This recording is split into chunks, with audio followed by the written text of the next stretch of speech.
Welcome to the Oddity Shop, where the bizarre is always on sale.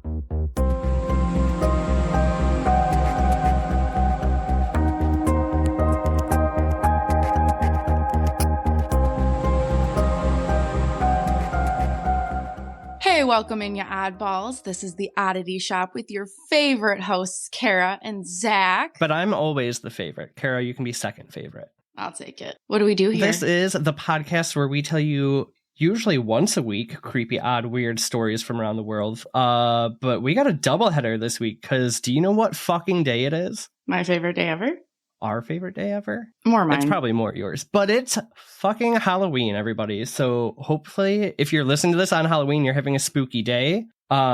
If you're listening to this after Halloween, I still hope you have a spooky day. You should always have just like a little bit of spook in your day, no matter what. Exactly. All right, Kara, what do you got for us? Anything fun, anything exciting? What are you doing for Halloween? Well, on Halloween, I think I probably have to work, but I'm going to a Halloween party, which you might tentatively be my date. You haven't told me yet.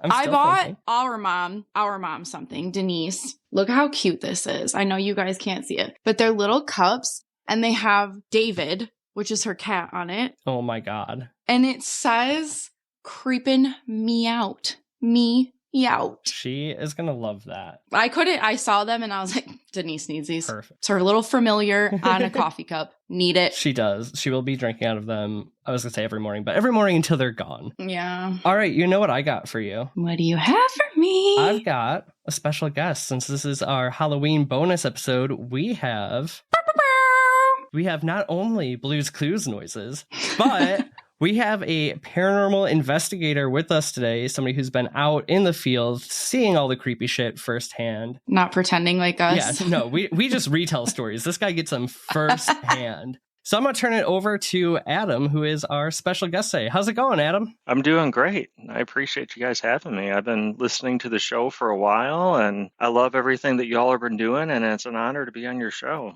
Awesome, man. No, we're the ones who are happy. We're honored. Yeah, we're honored. We're happy to have you here.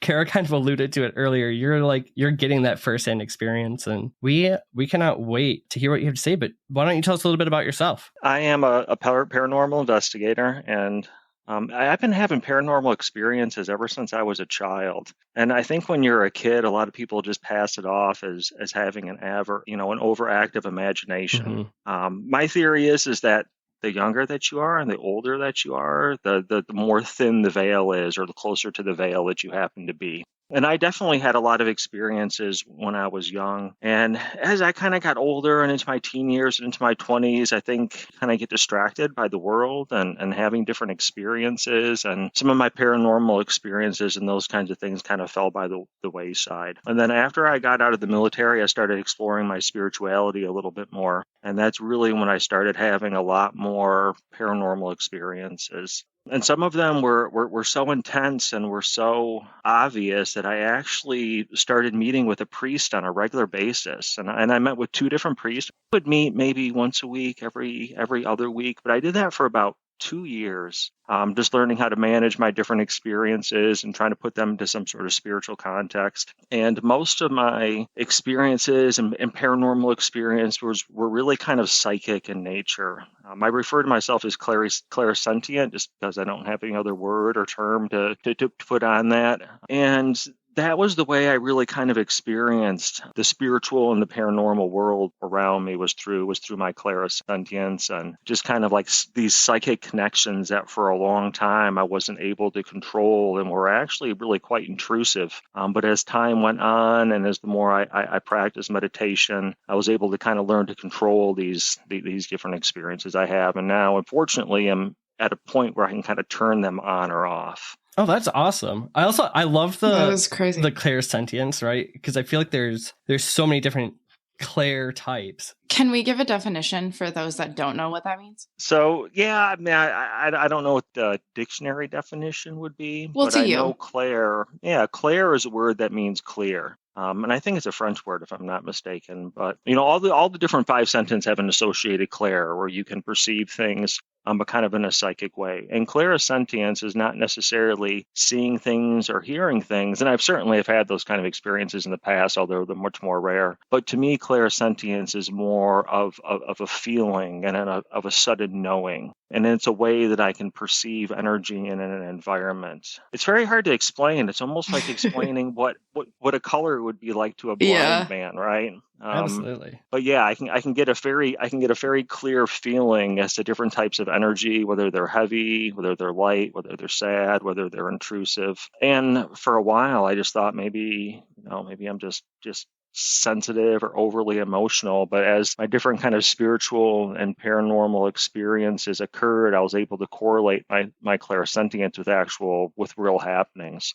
So after a while, kind of developed more into like almost like a warning sign or a warning signal for other potential things that might happen or other potential things that I might experience. Interesting. Ooh. So like your own built-in warning system. A little bit, yeah. Especially the more that I'm able to really kind of control it and be able to turn that off and on.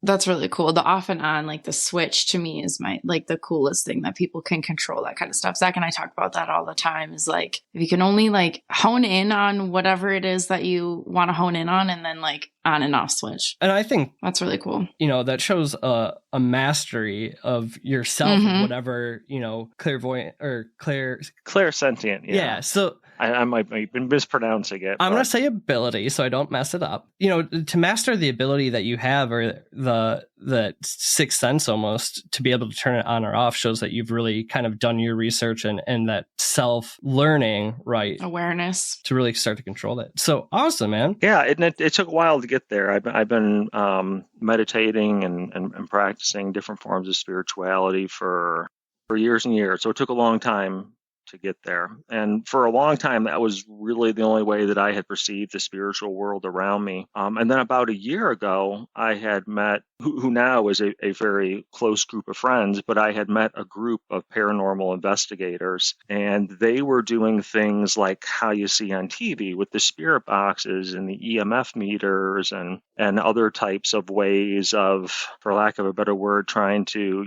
scientifically quantify an experience. Yeah. And to me, that was very new because my experience was one of some sort of a psychic connection. But this group of people kind of took me under their wing, and over the last year, they have been teaching me different techniques and different types of equipment, and it's really opened up my world as far as how I perceive these kinds of experiences and how I'm able to use my clairsentience in a way to have more kind of like concrete or firm interactions with these energies, whatever they are in the environment. Well, I'm sure too, using like tools like that, if you call them tools, I would, but I'm sure that brings validation to your like senses that you're feeling, like to actually have like devices that are going off, like when you're feeling that type of stuff, I'm sure that gives you validation as well. So that's awesome. It does. Yeah. It's really quite affirming, especially when you're able to use the devices. Well, I don't know to use them, but like, so the devices will respond in a way that demonstrates some sort of intelligence. It might be a better way to say. Better, yeah. So when you're walking into a haunted location, what do you lean more towards? Is it that innate clairsentience ability, or are you leaning in towards the tools, or is it some sort of combination of both of them? Over the last year, it's really become a combination of the two. When I first start out, I really focus on the clairsentience, kind of spiritual psychic stuff.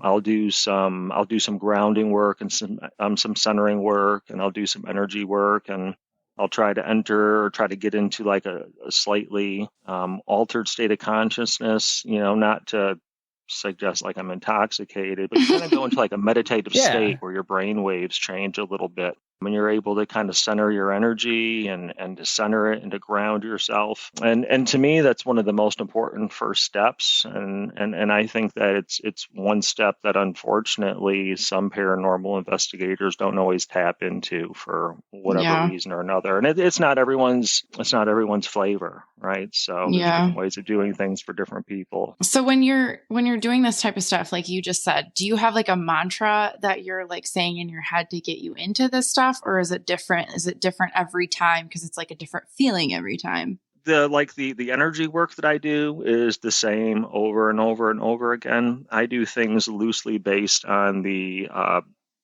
order, the Hermetic Order of the Golden Dawn system. So I have certain formulas and rituals that are the same over and over and over again. But from there, once I'm done with that kind of work, I usually will just talk to the spirits, and that's just free flow. That's just like talking to a person. And that's one thing that you have to get used to if you're going to do this kind of stuff, is seemingly talking to yourself, right? Or at least talking to something that may or may not be there in the room. I can't imagine what other people might hear if they walk up on me. Some guy talking to himself in the corner, right? Right. But here's the thing. It's kind of like talking on the phone, right? Like, somebody's there, but you can't see them. It's kind of the same concept. Like, I think people think it's weird, right? Like, you're just talking to yourself, but come on, we all talk to ourselves anyway. Yeah, I guess we have those moments. Yeah. But I'm like, I know somebody's on that other end. Yeah, I don't know. You don't always know whether someone's on the other end of the phone. Sometimes they are, sometimes they're not, right? Yeah. So it can be hit or miss. I'll just pretend I'm on my phone.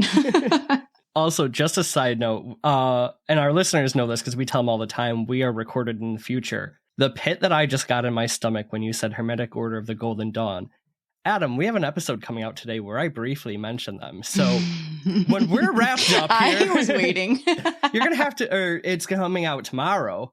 You're going to have to listen to that one and tell me what I got right and tell me what I got wrong. Give me a little education afterwards. Maybe we'll have like a correction corner on the next episode. Oh, well, we could, but you also did say that come on. Fair. Give yourself a little grace. You did give yourself, like, I don't know. You did the research as much as you could. About 6 hours. And you're not an expert.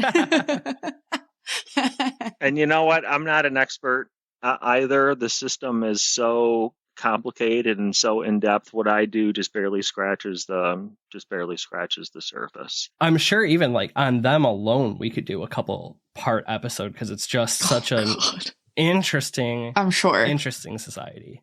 But awesome, man. So I know Kara and I usually have a question for each other, but looks like you are kind of grinding at the bit to ask us one.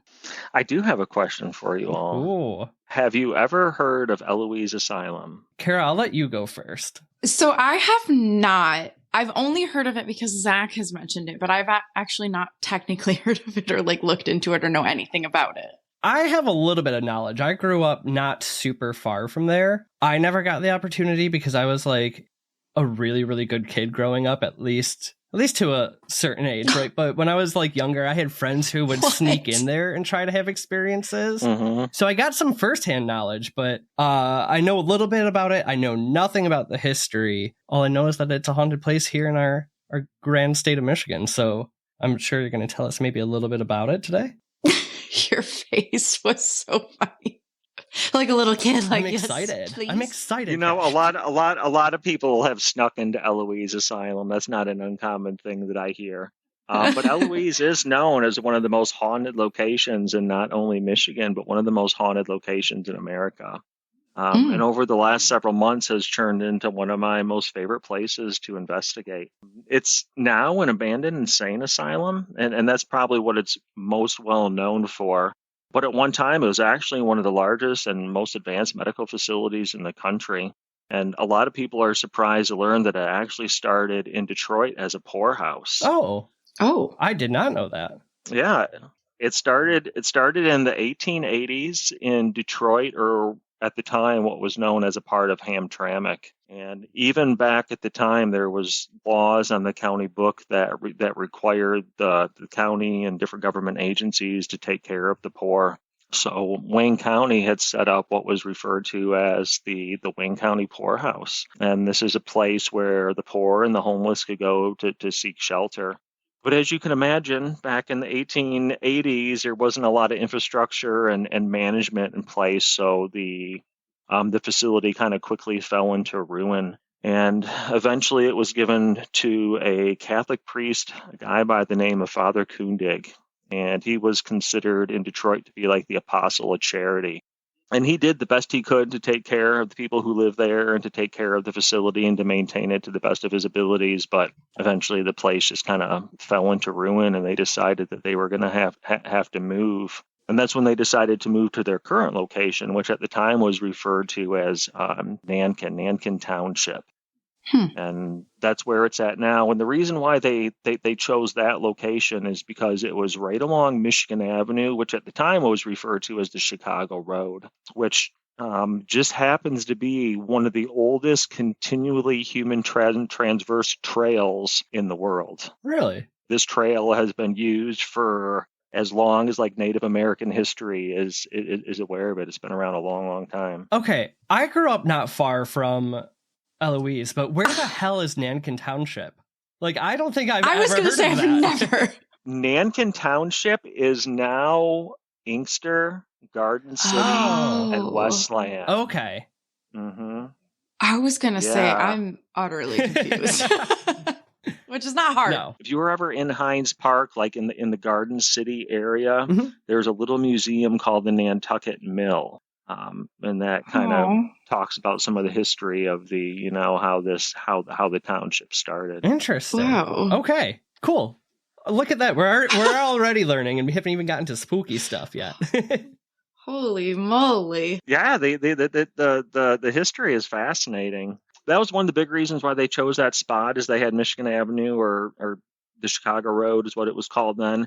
And then right on the south side of that was a set of railroad tracks. And then even further south to that was the Rouge River. So you had water access, rail access, and water access. And that's kind of why they decided on this spot. And plus it was in the middle of nowhere. They bought a couple of 100 acres for about $800. Damn, that'd be nice. But the building that was originally on there that they bought was called the Black Horse Tavern. That's the building that was originally bought, and it was a stagecoach stop that was between Detroit and Chicago. So it was about a 2-day. Is that a bar now? It is a bar somewhere. I was looking it up, and there's somewhere in Michigan called like the Black Horse Tavern. I don't know if they named it after that or not. I've never been there, but I've heard of that. Okay. So I was like, maybe there is a bar around there that they named that. A bar on that side of the state you haven't been to? I'm proud. Denise. His mother is not going to save you right now. No, I bought her a gift. She's probably listening to the episode going, I've been to that bar. Honestly. Love her. Love you, Denise. Anyway. This bar is long gone. It has not been there in a very long time. So then let me not age my mother. You got a flux capacitor, Denise, I love you. You have just been taken off of her Halloween list, I think. Oh, yeah. I didn't do anything. I love her. I bought her a present. All right. Okay, back to our regularly scheduled program. But that bar was just a couple of little log cabins that was connected by a breezeway. And that was the only building that was there. They got that building, and they got some livestock, and they got some seeds, all for about $800. That's insane. I know. Well, inflation, $800 doesn't take you quite as far as what it did a couple hundred years ago. But that was what the keeper's house was. So they turned that place into the keeper's house, and they built another little building right next door that housed the poor.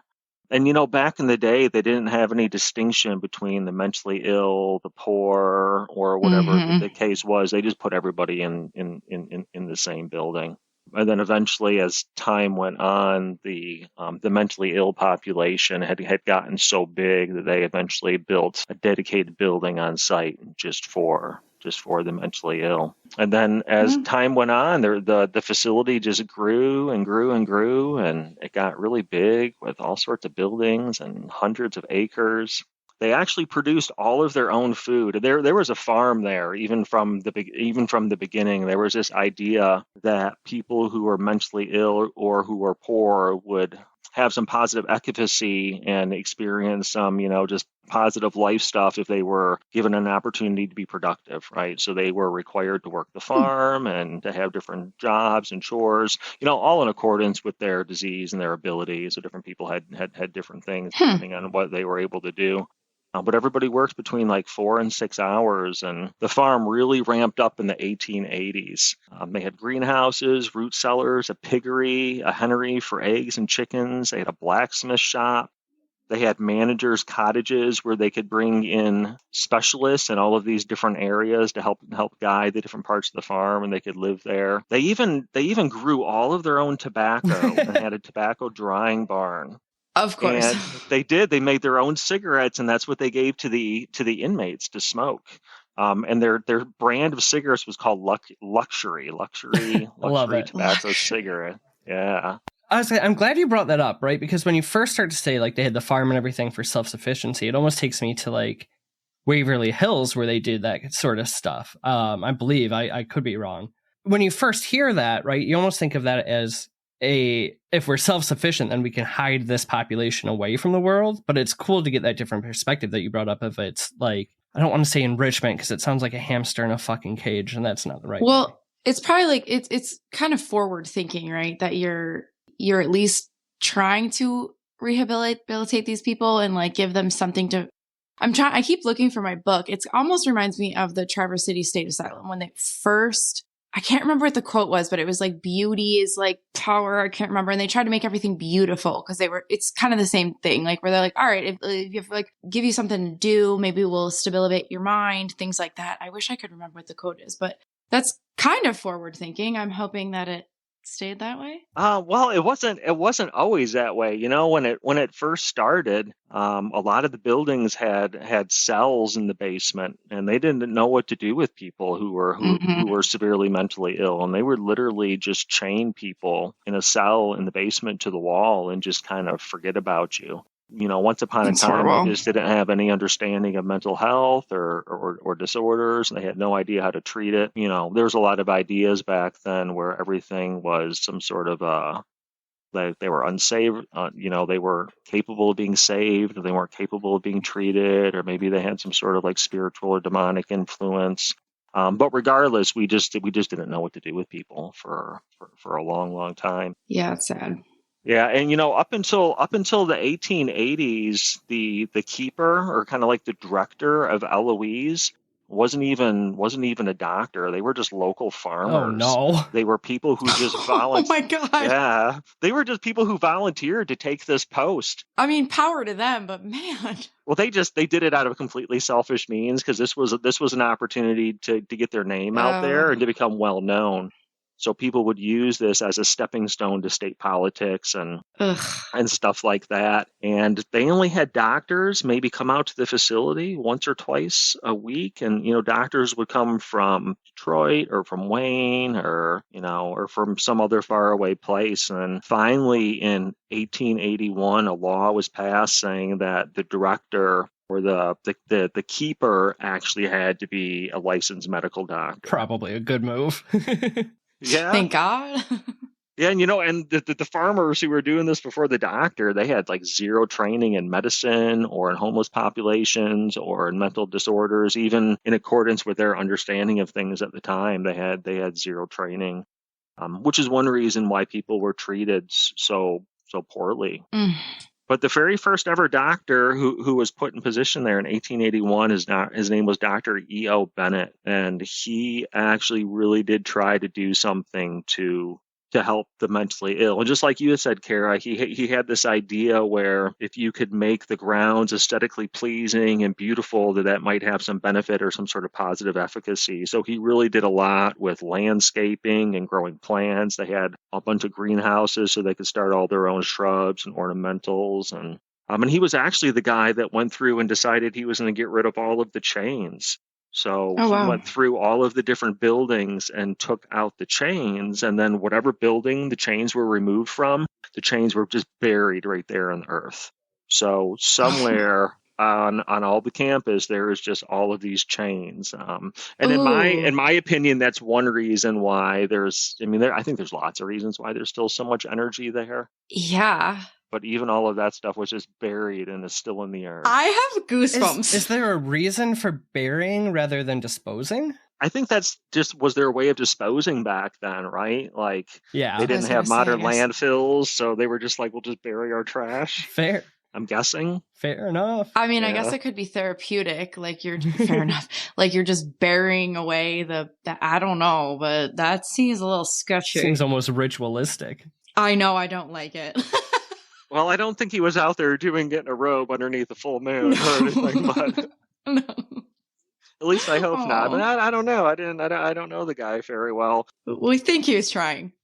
He really tried to do things to help the patient, and he started doing what at the time was considered to be kind of like groundbreaking treatments. Music therapy, Eloise is well known for pioneering music therapy that went on. Oh. It's gone on to be a thing that you can go to any major university and get a degree in, and they were one of the pioneering people who did that. That's awesome. Yeah, they were really groundbreaking in like physical therapy, occupational therapy, and just trying to do things to engage the patients as opposed to just leaving them in a hole in the ground like some sort of animal. But they also had some treatments that, even though were technologically advanced for the time, in hindsight through a modern lens, are considered to be kind of barbaric. And in my opinion, when we look at history, I think it's important to try to look at history through the lens with which people at the time saw things. Because if we always try to put things through a lens in our modern view, it can kind of skew things. So yeah. Even some of the things that they were doing back then, like insulin shock therapy and electroshock therapy, hydrotherapy, lobotomies. In hindsight, a lot of these treatments were barbaric and just not effective. But at the time, they thought this was groundbreaking medicine, and they were really trying to do something legitimately to help these people. Because from their perspective at the time, they were finally, for the first time ever in history, trying to employ some sort of scientific methodology to help people as opposed to just leaving them in a cell in the ground. But of course, when we look at it from 2023, it's like, oh my God, how could you do this? Right. Like, yeah, exactly. Like you said, without like looking through the historical lens, you look back and you're like, wow, these people were just like science experiments almost. Well, and I think it is a case by case, right? So like if we're talking about, what was his name? Dr. E.O. Bennett, I think like what you're telling us is that he really was trying, but there are some cases where they're like, yeah, lobotomy, everybody needs a lobotomy, and it's like scary. But yeah, I think it definitely is one of those things where it's like really hard to take yourself out of our lens here. But I agree with you. You do have to try to like have a little bit of an understanding for that time, which does seem really wild and barbaric now. But either way, it's extremely fascinating. Yeah, Eloise kind of actually got into the lobotomy game a little bit late. They only did about 34 lobotomies there in total. The vast majority were female patients. Of course. Well, thanks. Again, you want to look through things through a historical lens. When the Traverse State Psychiatric Facility was finally up and running and seeing patients, this was at a time in history where there was preferential medical treatment towards women, because they were deemed as being kind of the more fragile gender and the more worthy of saving. So the state facility in Traverse would only take, well, not only, but they had a preference. They had a preference for taking female patients, and only female patients who had a very high chance of recovery. So if you were not that, you ended up at these other places like Eloise. And if you were a female patient at Eloise, you were going to, in their view, get the best of the most, scientifically advanced treatments of the time to try to do something with some sort of positive efficacy, which they perceived as one of those things they perceived was being so effective was a lobotomy, which is why most of the 34 lobotomies were on female patients. And the very first female patient at Eloise to get a lobotomy was a stripteaser. She was considered to be a sexual deviant, and that was their way of trying to cure her perceived sexual immorality. I do love looking at those, like the 1800 lists of what they considered to be mental disorders that today we'd just be like, oh, you're just a subculture of like, normal life at large. But it's so horrifying when you think of it now. Like, I know we're not looking at it in our lens, but it's like, it's wild when you read that stuff, like you just said, Zach. Like, you're like laughing, but then you're like, oh shit, like people really went through that. Oh my God. It's crazy. Yeah, I don't know how many lobotomies we're doing anymore. I don't think that's the common practice. I think we have new ways of doing things. Yeah. I know, like in the 1920s is when psychopharmaceuticals really came out, and finally we were able to medicate people. Yeah. And that's when everything really started changing, is when we were able to start using psychopharmaceuticals to kind of try to control these different illnesses. And that's when all the other kind of quote unquote barbaric things stopped, all the hydrotherapy and all of that kind of stuff. Wild. Yeah, you want to know what else is wild is how Eloise got most of their drinking water for a long time. Oh no. Do I want to know? So do you know who Bishop Foley is? There's a high school in Metro Detroit named after I him. know the name of the school. The name rings a bell. Yeah, I don't couldn't tell know you a thing more about him. Mm-mm. So he was the bishop of one of the Detroit dioceses back at the time, late 1800s. But across the street from Eloise, right on the south side of Michigan Avenue, between Michigan Avenue and where the railroad tracks are, was a Catholic cemetery. And Eloise, ever since their beginning, was kind of challenged with getting enough drinking water. Wells would go dry and all of that kind of stuff.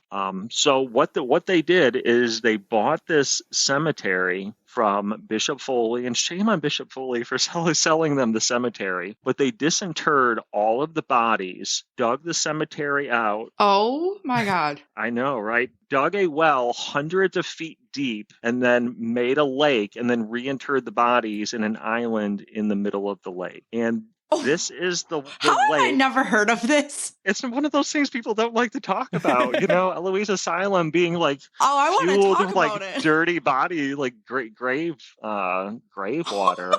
Yeah. So this is the water that they use for cooking, bathing, hygiene, cooking, cleaning, washing clothes, everything. And then I thought once the facility got bigger, they needed even more water. So what did they do with this island in the middle that had all the bodies? They disinterred all the bodies a second time, dug out the island, and filled in the lake even more. I thought the chains. I would need a lobotomy as well. I thought the chains are where we were getting the ghosts. Maybe, moving bodies laid to rest twice now for your drinking water. Mm-hmm. Oh, no. Yeah. Oh, my God. I don't know what would be worse, like that or drinking the water from that water tower in the Cecil Hotel. Oh, both are pretty. Yeah. Oh, that really trips me up really, really hard.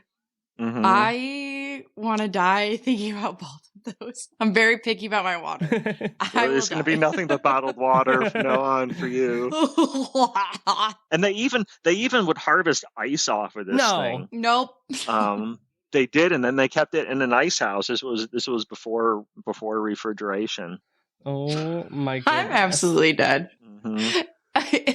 All right, well, things are sort of starting to make sense now on why it is the way that it is. Oh my God. Chains and dead body water. Yeah, I'd haunt that place too. Oh my God. I'm sorry. There was the snort. I feel honored now. I was two in a row. She's just going to keep losing it over this. You're just going to have to get on to the next point, or she's going to stay like this for like 5 or 10. Whew, I'm good. Okay, all right. I'll talk about the Potter's Field. Okay. All right, so speaking of cemeteries, at one time, because like now, people have an option of donating their body to science. And that's one of the ways that medical schools get cadavers so that folks can practice medicine, right? Well, once upon a time, there wasn't these laws. And when folks were buried, medical students from Wayne State and from the University of Michigan and other law schools, they would come and they would steal the bodies and they would dig up the bodies and they would steal them. And that's what they used for cadavers in medical school. And Eloise wasn't immune from that problem. In fact, Eloise had its own cemetery that they buried patients who had passed in the facility and went unclaimed. Because this place was massive, right? It was its own city. It had its own zip code, produced all of its own food. So a lot of people pass away in this city. And between 1910 and 1948, they had approximately 7,100 deaths where the patients who passed away either didn't have any funeral plans, couldn't afford a funeral, or or the family never claimed the body. So they buried all of these folks in what's referred to as a potter's field. And I don't like saying the exact location of where this cemetery is at now, because I don't want people going out there and exploring and vandalizing. Yeah, I wouldn't but either. it is very close to the current grounds, and all of those bodies are still there. There's about 7,100 of them that's still buried out there. That's Yeah. wild. Why do they call it a potter's field? Well, because you're just potting bodies, like potting. Kara. That's a good question for Google. I'm not sure why they call it a potter's field. As soon as you were saying that, I was thinking of like potting plants, potting bodies. Potting bodies out there. Seeing if little hands will sprout up. Haunted hands, zombie hands. Oh my god. Oh my god. Yikes. I'm canceled. I don't know why they call it potter's field, but I know that term isn't unique to Eloise. Okay. Like, I've heard it in other contexts. Like, a potter's field is basically just a government-run cemetery where they bury poor folks, right? Fair enough. Kara's on the Google, so while we're waiting for that definition. Okay, but Eloise wasn't all bad. They did some of the very first X-rays. One of their bookkeepers designed an X-ray machine based on the original X-rays that were being created in Germany, and then the X-ray machine was huge. It took up like 3 rooms, but it revolutionized medicine, especially at Eloise. It was one of the very first X-ray machines anywhere in the States. So they were bringing people in all over the place. That X-ray machine is actually still in storage in Detroit, and they will occasionally loan it out to museums. That's cool. Yeah. It also had... Sorry, I'm wrong. I'm sad. Of course you're wrong. It's out there planting bodies. As cute of an idea as that is. Of course you're wrong. Okay, a potter's field was originally a space where poor people were buried. In biblical times, priests bought clay-rich land owned by pot makers for their burial grounds. Wow, interesting. I like my theory better. Yours definitely has more intrigue, that is for sure. It certainly makes for a better story. Oh my god. We're learning so much today. You want to learn one other more interesting fact? Have you ever heard of the phrase, the real McCoy? Yes. Yes. Have you ever wondered where that came from? Is Hatfields and McCoys? I always thought that. No, Elijah McCoy was the son of freed slaves. And he got a job on a railroad back in the day when the engines were coal-fired, right?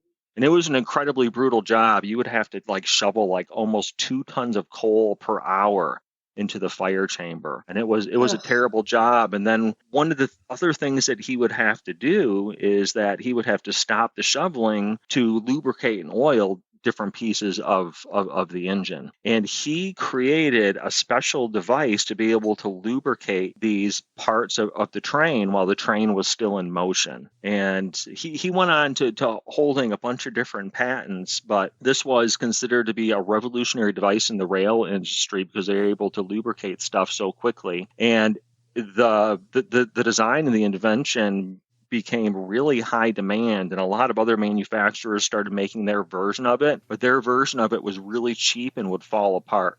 So when these different railroads were looking for this lubrication device, they would ask, is this the real McCoy? Because they wanted the one that was actually made by McCoy that was of good quality. So the real McCoy, yeah. I was so wrong. And he was admitted to Eloise in his later years for senile dementia. And he spent his last years in Eloise, and he is one of Eloise's more famous patients. Shut up and look at that tie-in right there. I thought we were just getting random tidbits. That's crazy. That's awesome. He also invented the folding ironing board and the lawn sprinkler. What a genius. I know. And then he got dementia. Oh, that's so sad. And he forgot all of it. Yeah, and he passed away at Eloise. Yeah, but there's some other interesting folks who spent time at Eloise as well. There was one person, and her name was, let me see if I can find it here. Her name was Laura Partridge. And I first learned about Laura Partridge when I was doing a spirit box session up on the 4th floor. Have you all heard of a spirit box? Yeah, Kara got me one for my birthday. Yeah. But we want to hear you talk about it. Okay. Yeah, so let's tell our listeners what it is in case they're not familiar. Okay, so for those of you who don't know, a spirit box is a device. It's made by DOS distributors. It's the same company that actually produces the REM pod. But the spirit box is a modified radio that cycles through different radio stations. And the spirit box is unique in the sense that when it cycles through the different radio stations, that very small gap between each radio station when it's supposed to cycle, as opposed to there being silence, it introduces a proprietary white noise to fill in that gap. So as it cycles through the different radio stations, you have this kind of perpetual static. And the theory or the idea is that spirits can communicate to you through the white noise. And the idea is that you can set this thing to cycle through the different radio stations. And if you can ask it questions and then get intelligent responses in return, it might demonstrate that you're communicating with something that's intelligent. That is a much better description than we would have given. Thank you, because our description, our listeners are probably laughing, was it's a little radio and it goes and then it does make a train noise. It does. It does make like a chewing kind of a noise. It is what it sounds like. So that was a great description.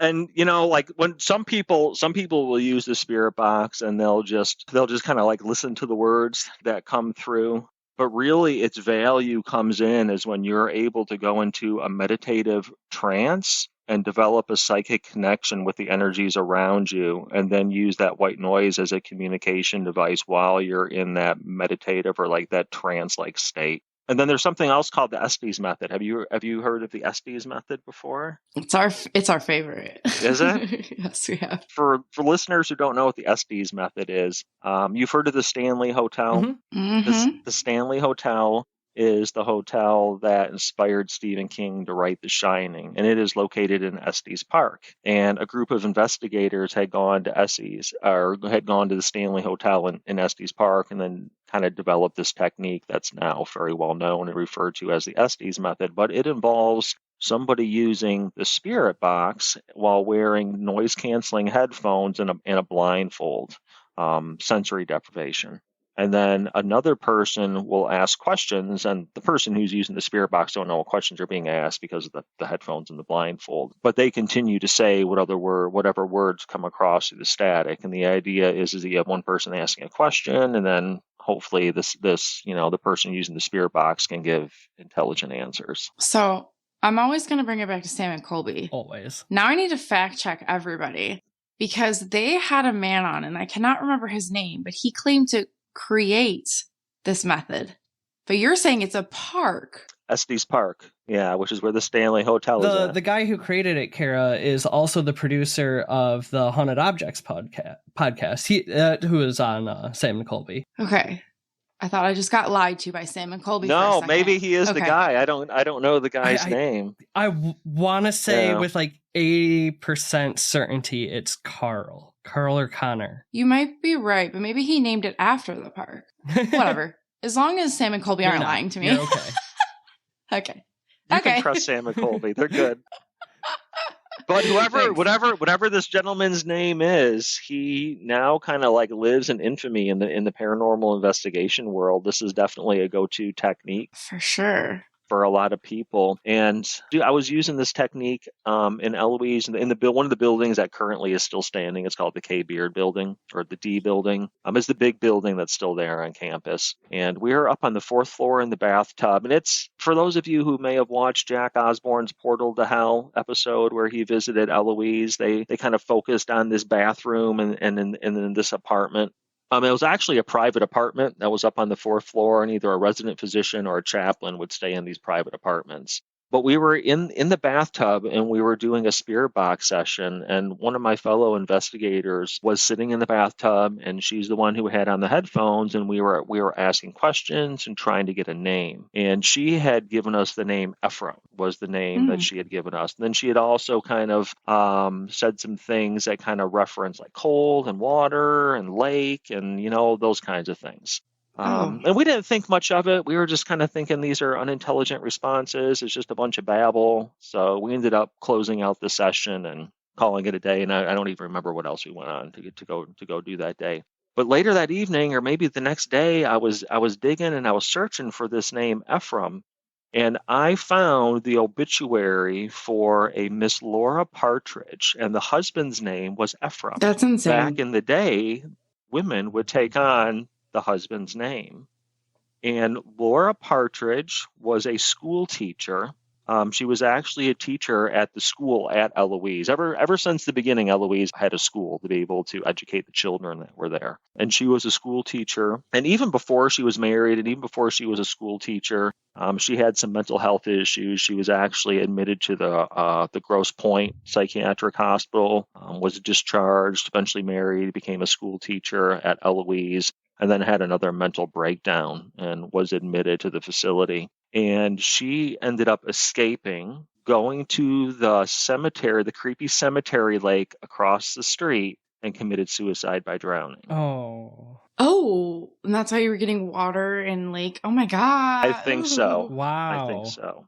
Okay, that gave me chills. So we were able to use that spirit box session to learn more about a person who's actually a patient there. But the most interesting part is that she committed suicide in 1903, but we're in the K. Beard building, which was not built until about 1939. So she had actually passed before this particular building was constructed, but she was a patient somewhere in Eloise in one of the psychiatric buildings. Wow. So it's very interesting that we were able to make contact with her in the building, even though she was not necessarily in that building. And it almost kind of seems as like that one building that's still left there on the complex, it almost acts as like a beacon for other energies or ghosts, right? It's almost like a truck stop on the interstate, it seems as though, for things even that are passing through or for other energies that may be somewhere on the ground. This is like a place to congregate or a place to try to communicate, it seems. Do you have a thought as to why? I don't know. I mean, I have some thoughts as to maybe why Eloise in general holds on to a lot of energy. Eloise is mostly made out of brick, which is fired clay. Mm-hmm. Earth elements tend to hold on to etheric energy. Yeah. And also there's all of these tunnels that run underneath Eloise that at one point in time that had connected the different, all the different buildings in the complex, and they're all flooded and stuff and full of water and, running water, etheric energy. So kind of have some thoughts as to why things may congregate there. But as far as Laura specifically, I don't know why she decided to show up in that bathtub and chat with us. So, but there's definitely a very kind of dominant, oppressive, kind of angry male energy that we will constantly run up to on that floor. I was investigating that floor actually just last week with one of my fellow investigators who is clairsentient as well, but she's much more sensitive than I am and is much more in tune with her, with that kind of stuff. And we were on the day room in the fourth floor, and we were seeing flashes of light on the wall.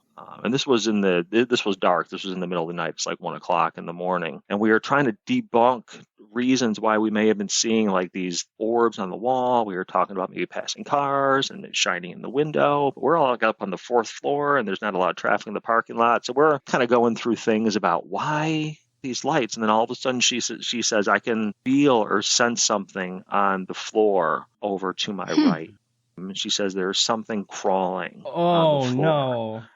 Oh, no. And then all of a sudden, out of the corner of my eye, I see something on the floor. And at that exact same moment, something pushed into my back and actually touched me and laid on my shoulders. And that was a very, very creepy experience to be able to see something, then have something physically reach out and touch you. Was it like malicious feeling or just like?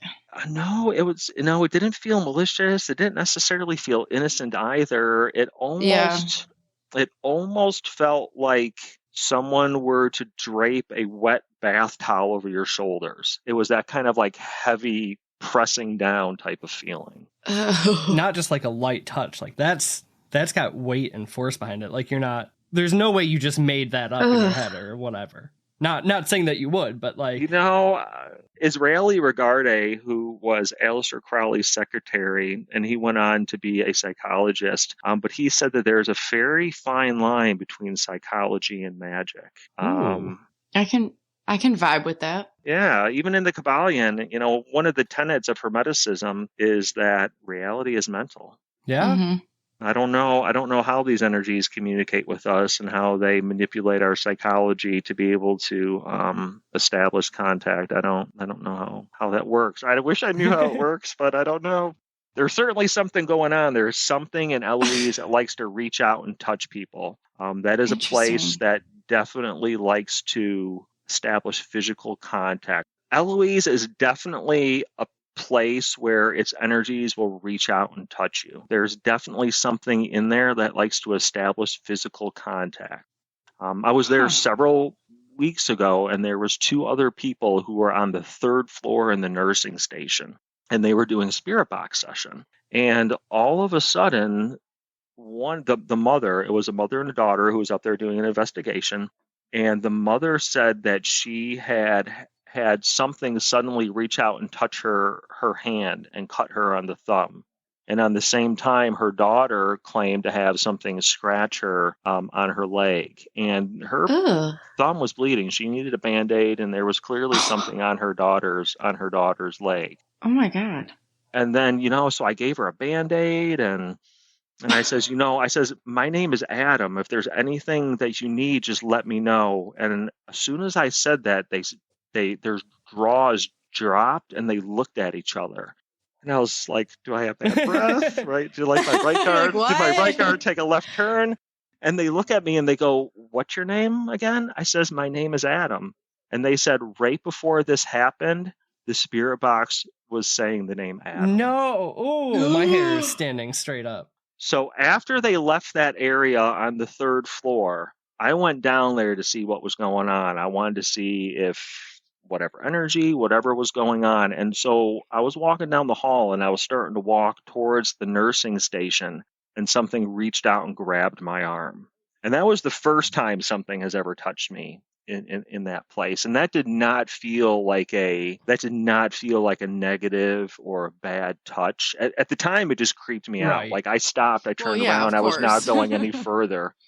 But the more that I think about it, I think that something was looking out for me and trying to keep me from going further down there. I think there was something further down there that was malevolent, and something was trying to keep me from going down there, like stopping me. Oh, man. Interesting. Like kind of like, grabbing your arm as you walk away. Like, one saying your name to call you in, and the other one warning. That is, oh, man. Yeah. But I don't know. That's just kind of what I think. And, I think the more often you go to a haunted location and the more time you spend in the same location, you can build relationship with the ghosts. Every time I walk into this place, one of the first things I do when I walk in is I start talking, and I'm talking to the ghosts. I talk out loud. I greet them, and I talk to them just like I'm a person. And I think they might appreciate that. They might get to know you I'm sure. after a while. I was there, it was a couple of months ago now, but I was down on the 1st floor, and I was coming out of a supply closet, and something said my name. And there was other people in the building, and so I fully expected to turn around and see somebody there, maybe somebody know. And I turned around, and there was nobody else in this room. And it's not all that big of a room. And it wasn't like the wind is blowing, you think you may have heard your name. Like it was very clearly that somebody or something was behind me and said my name in a low volume. Wow. And I hear stories about people talking about being touched and people claiming to have their name kind of whispered or spoken. But until you actually experience it, or at least for me, until I experienced it, I never really truly appreciated what that was like and really truly how creepy and unnerving it really is. So kind of back to what you were saying earlier, like the history and stuff, like all these people were really, well, I don't know if neglected is the correct word, but a lot of them were chained to walls and things like that. No one knew what to do with them, right? So they probably do really, really appreciate the same person coming in over and over again and just like showing them some sort of attention or affection or just like being kind to them. So I'm sure they absolutely love that. So I would imagine they would want to call your name and like hold you back from danger and like really want to build a relationship and hold on to your presence. Like I can't imagine why they wouldn't. Yeah.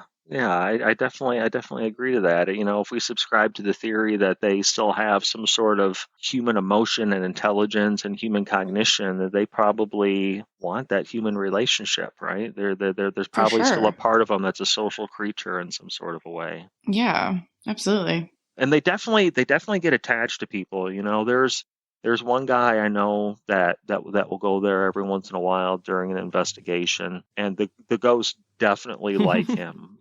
There's a spot. I like him in a good way. There's a spot up on the second floor. And you know, this building, the K Beard building, it had you know, when Medicare was introduced in 1965, it really kind of messed up the way that these big organizations were funded. So they lost funding in mid 70s, and by the late 70s, they had moved out all of their patients. And then the building was leased by the state, and they kept seeing patients there actually until the early 80s. And then when the state finally moved out the last of their patients in the early 80s, the county still used the first two floors of the K Beard building for administrative purposes up until like 2016, 2017. So there were still people in there until like very, very recently. Oh, wow. And this was all up on the second floor where a lot of this stuff was taking place.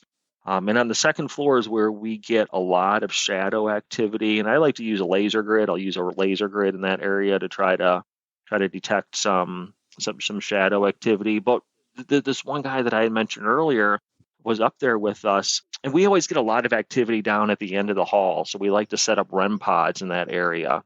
And when he comes into the hall and goes down in there, and not close enough to the REM pod to set it off, but he just kind of has to get into that area. And if you ask questions and ask for something to set the REM pod off, it will turn the REM pod on and off in an intelligent way for this particular person. So that's so cute. Mm-hmm. Yeah, so they like this guy, right? So I definitely think your theory totally holds weight, Kara. 100%. I love it. Oh my god, I can't go. I'd be making way too many friends.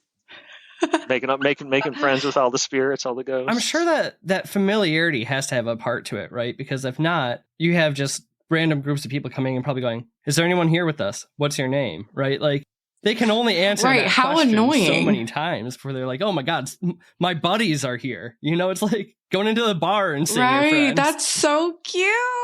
I love it. Yeah, it's like imagine having someone come into your front room every 5 minutes and be like, hey, what you doing? What's your name? Right. Tell me your name. You'd be like, oh my god, get out of here. Yeah, I was gonna say I'd be shouting, "Get out!" too. Mm-hmm.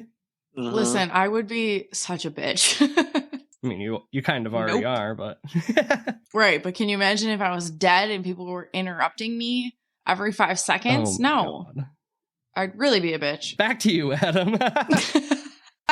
So I do have a couple of more paranormal stories that I could use. Yeah, keep going. Okay. So one of the things that you'll notice when you're in the K Beard building at Eloise is that floors 2, 3, and 4 are kind of carbon copies of itself. Okay. It's just the same thing, like over and over and over. And they always put the most seriously or significantly mentally ill people in the very top stories, right? So on the 5th floor, and there is a 6th floor, but it's all like machine rooms and stuff like that. So it was never for patient care. It's just like elevator equipment, and I don't know what other kind of machine equipment they have up there.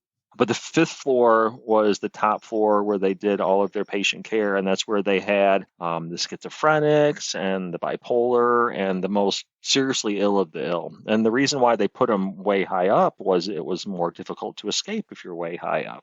Makes sense. But the fifth floor, because this is where they had the most seriously of the mentally ill, this is the one floor that looks different than the other floors. So at the end of the one hallway on the fifth floor, they have a procedure room. And to be fair, all the floors had a procedure room because they tried to do as many like small surgical procedures as possible for their patients right there in this building, as opposed to taking them to one of the other buildings.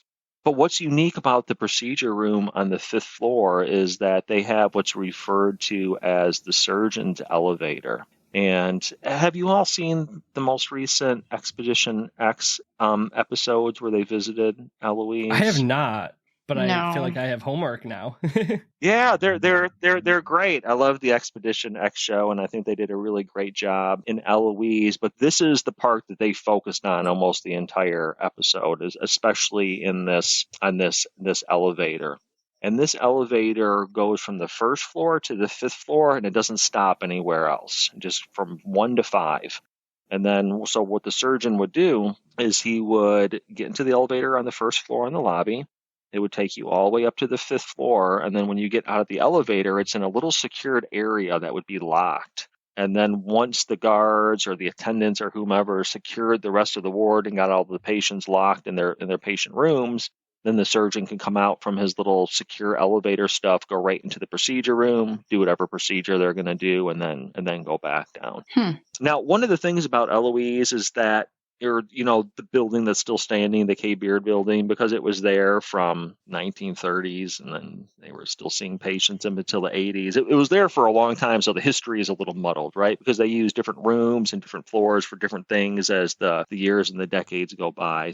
But we're pretty sure that a lot of the lobotomies and some of the other more kind of procedures that we, in hindsight, being a little barbaric, a lot of them took place up in this particular procedure room. So there's a lot of really kind of heavy energy and stuff that kind of permeates that area. And I was up there, this has got to have been 5 or 6 months ago now. We were doing an investigation with 2 of my friends, and my one friend that I was with, a fellow investigator, kept seeing shadow figures come in and out of this procedure room and then dart across the hall and go into another doorway.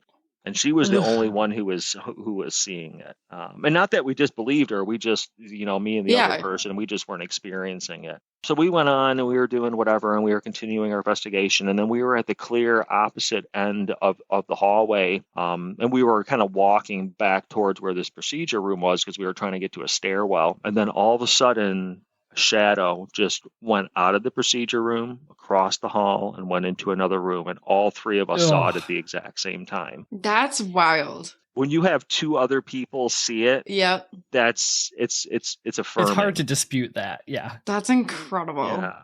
So we decided that we were going to set up a flashlight at the end of the hall. Are you all familiar with what's kind of commonly referred to as the flashlight technique or the flashlight method? Yes, I love it. Okay. Now, I know there's a lot of controversy associated with the flashlight technique, but I like the flashlight technique.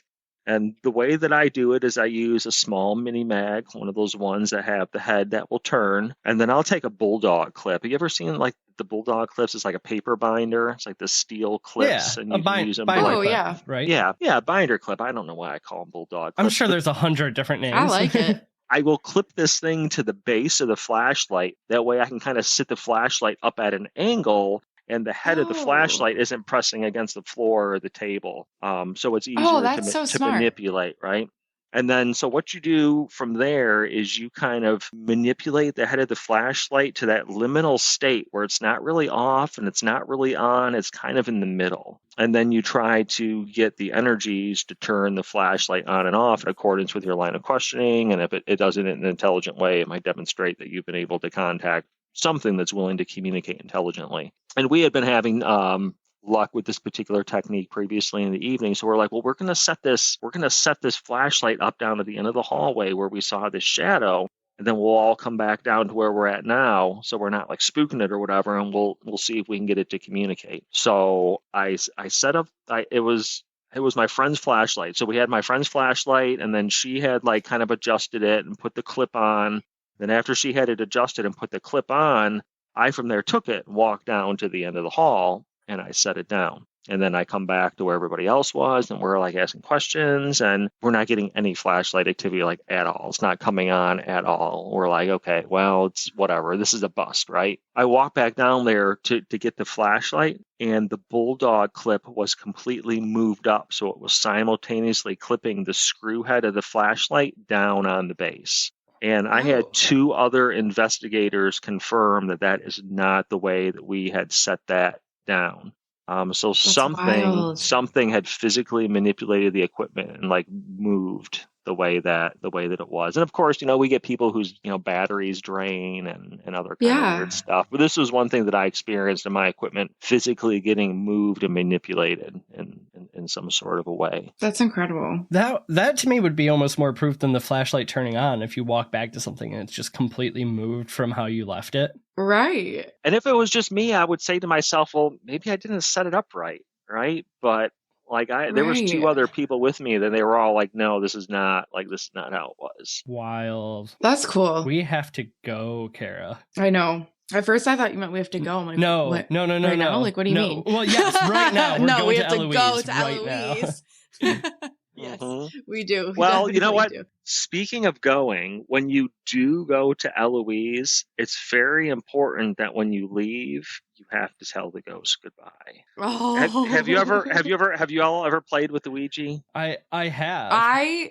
No. No, you won't do it? That's not... No, my mom threatened to murder me when I was a child if I ever touched it, and I still hold on to that. Your mother threatened to murder you. Is that a topic in therapy? Is that a... Maybe. But listen, Lynn was like, we don't mess with these. She grew up in a very, very, very haunted house. And so she's like, we don't mess with these things in that way. Interesting. But I'm assuming it's like the Ouija board where you have to say goodbye. You have to close out your session. Yeah. I think that's an important step anytime that you're communicating. To go back to like what you were saying earlier, Kara, like they get to know people and they establish a relationship. And it would just be like if you were hanging out with a buddy, a friend, or a family member, if you just did like the disappearing act where you just, you just leave without saying goodbye. The good old Irish goodbye. It's my favorite move. That is Zach to a T. No, you don't say peace. You just vanish. Goodbye. You're out. So, Kara, when Zach does this, do you think that this could be perceived as being rude or perhaps I don't like this line of questioning. Ill-mannered, maybe. Yeah. And he knows never to do this with me because I'll be like my mother and I'll kill him. But yes, I think I get it. And they're just like, well, we're friends. I want to come home with you. Yeah. So I think it's not only just kind of rude to do to something that you've been trying to establish a relationship with and trying to talk with, but also for some reason, spirits will follow people home. And I don't know why, right? I don't know if it's just like the stray dog theory where it just latches onto you and wants to come home with you. But, if you tell things not to follow you home and you say it with authority, they will listen. The plane of existence that we live in the material plane of existence. The material plane of existence was created so we can experience duality. This is our plane. This is our existence. We are the masters. These spiritual energies are just crossing some sort of veil to be able to have an existence here. And if we tell them with authority to leave us alone, to not follow us home, to go away, they have to listen. This is our domain. And I think it's really important to do that when you're done with a Ouija session or when you're leaving a haunted location. And I only had to forget to do this one time. Oh, no. And I had a very bad experience. Normally, I'm pretty good about this. I keep a bottle of Florida water in the car, and that's one of the things I use. Have you all ever heard of Florida water before? Well, I didn't until I'm going to call him our friend, but our wonderful Tenny told me about Florida water and the candle that he was making. I love Tenny. Tenny's awesome. Did you get a candle from him? You know what? I really sadly did not, and now I'm regretting everything about my existence because I didn't. But I'm calling him my friend because we took pictures. So. We got autographs. Tenny. Great human being to meet in person. I saw those pictures. It looks like you all had a great time. Too much. We did. But anyway, so Florida water, yes, he told me about this. I didn't know anything about it until then. Florida water is great. So like if sage is to the spiritual world what bleach is to a bacteria, then Florida water is kind of like a hydrogen peroxide. It gets the job done, but it's just not quite as strong. But to me, I think it smells much better than sage. I love that. So that's what I use. I have a bottle of Florida water that I take with me when I go places. And then when I leave, I do a little mantra. I say goodbye. I thank the energies and the ghosts for their time. Then I also say, you're not allowed to attach to me, influence me, follow me, come home with me. You either have to go back to your grave or you have to go back to the location from which I met you at. But you are not allowed to follow me home. I do that. I do a little bit of energy work, and then I just spray myself with Florida water, and I spray the inside of the car with Florida water and all of that kind of stuff. And that seems to work for me. The time that you didn't do this, how did you know something followed you home? It was very, very obvious. Okay. I think. And do you know who it was that followed you home? No, I have no idea. I have no idea who it was. Now, to be fair, I've always had kind of like weird stuff go on in my house. I think it's called an apport. Have you heard? Maybe I might not be using the right term. That's when items move, I've heard right? it that way, or just a port, right? Where they just they just materialize in the house. But that's a whole different story for another time. But I think we talked about that on an episode, but I couldn't tell you which one it was. But anyway, sounds familiar. Yeah, I've had things just materialize in thin air and fall from the air in my house. Jewelry, pens, found weird stuff in the house. So there's already like something that I don't necessarily think it's the house. I think that there's just something with me, right? It's you. Some people. I think people who have some sort of psychic whatever or openness or willingness, I think they just attract things and things will follow them no matter where they go. Why can't I have jewelry just materialize? I took this jewelry to the pawn shop and it is costume jewelry. So whatever ghosts these are, they are not very. They're not leaving the good jewels around. No, they're not. But I did legit take them to like now it's cheap stuff. I took it somewhere and had it appraised. And they're like, well, where did you get this? I'm like, I found it in the house, So. Oh my God. So anyways, like I'm already used to like that kind of weird stuff going on and anyways, right? But the way that I knew that something followed me home is that after I got home from Eloise one night, and I didn't do any of my normal stuff, right? I didn't do any of my banishing. I didn't wash my clothes when I got home, nothing. I didn't even take a shower. And usually I take a shower when I get home. I mean, I didn't do nothing. I just took my clothes off, threw them in a pile on the floor and got into bed. And then later in the night, I woke up a couple hours later to the sound of my front door opening and then closing. Oh. And when that first happened, the first thing I think, somebody is in my house. Right. Well, yeah. So I get my sidearm and I check the house. There's clearly like nothing in the house at all.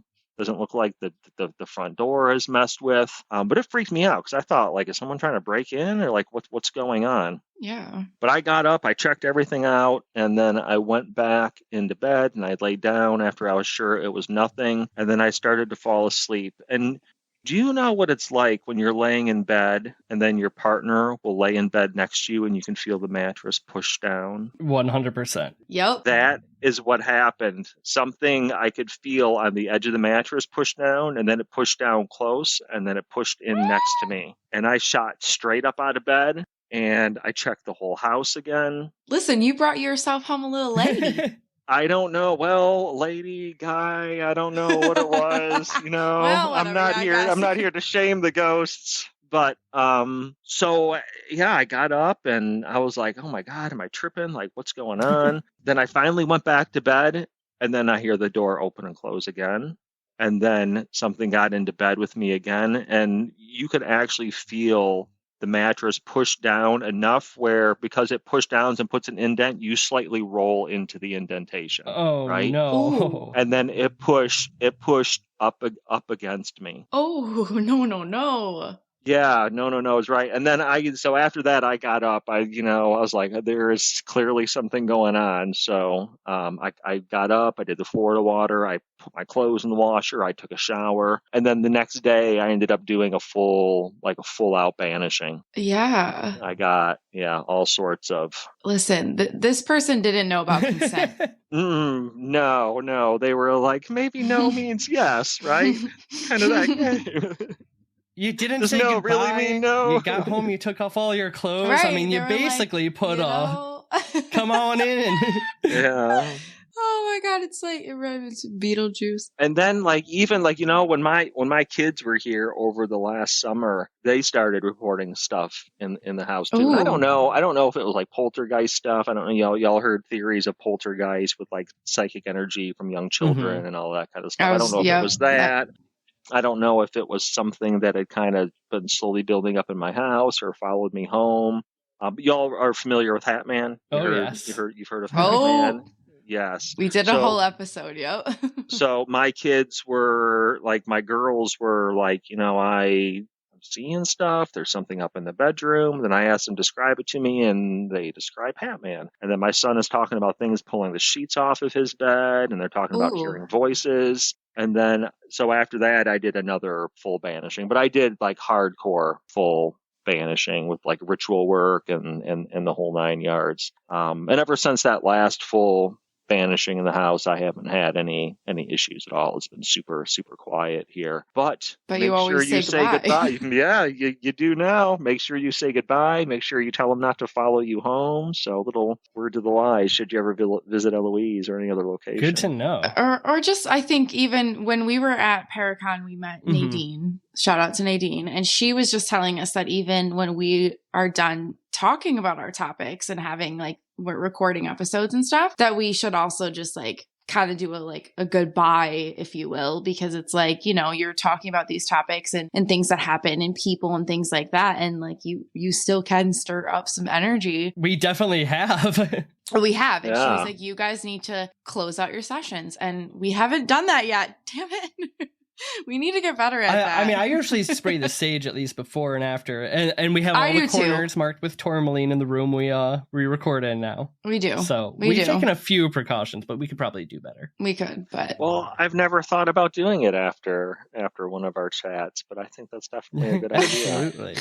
Well, I think, like you said, even just talking about it, I think you're mentally opening yourself up to for sure to something, for sure. Right? Yeah. Poking holes in that veil. Wow, this was incredible. Thank you so much. I have laughed. I have gotten completely freaked out, and I just really want to go to Eloise. Well, what our listeners are going to notice is that you and I barely spoke because we were just like in awe, which neither of us are good at. No.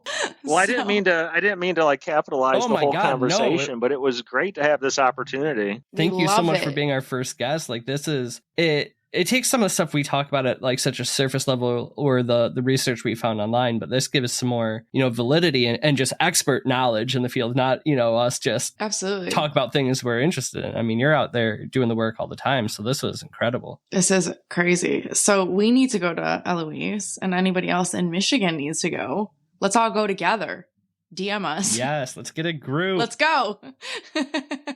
The place is open for tours. If any of your listeners were interested in doing that, they could check out the Eloise website and get all of the information there. Perfect. Yeah, we'll link it down in the show notes. Do you know the website off the top of your head, Adam, for our people who don't look at the show notes? I'd had to Google it, but I think it's like EloiseAsylum.com. Maybe it's just a Google search away, as they say. I'm sure it is.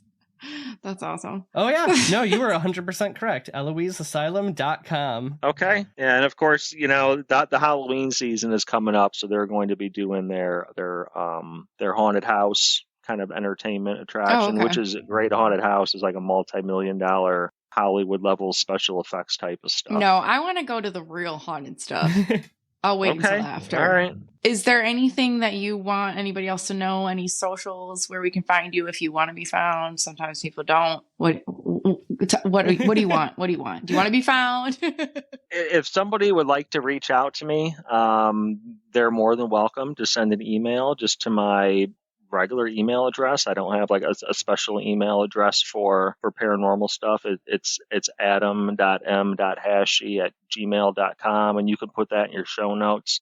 Okay. But if anybody would like to reach out and talk to me about paranormal stuff, or if anybody would like help with an investigation, or if maybe somebody is experiencing something weird and creepy in their house, I would be very willing to have that conversation to see what I could do for folks. So yeah, absolutely. Perfect. Awesome. Well, I mean, I'm sure that you can tell by this episode that Adam is extremely intelligent and he knows what he's talking about off the top of his dome. He does not need to do all the research like Zach and I. So yeah, for sure. If anybody needs help or questions, guidance. And you would be, as far as guidance, probably open to everyone, but as far as like helping with investigations, greater Detroit area or? Yeah, Metro Detroit area. If there was a really compelling situation a little bit further away, I would be willing to entertain that. But yeah, there's no place like home, so Metro Detroit is where I'm at. Okay, Dorothy. Mm-hmm. All right. Well, thanks again. I don't even know what else to say. Just thank you so much. We really appreciate that. This is awesome. I know our listeners are going to enjoy this. Rather than just Zach and I rambling about stuff. This is just incredible. And yeah, this would be cool. So let's go. Let's get a group of people, DM us. Let's go to Eloise. Maybe we can make Adam come with us.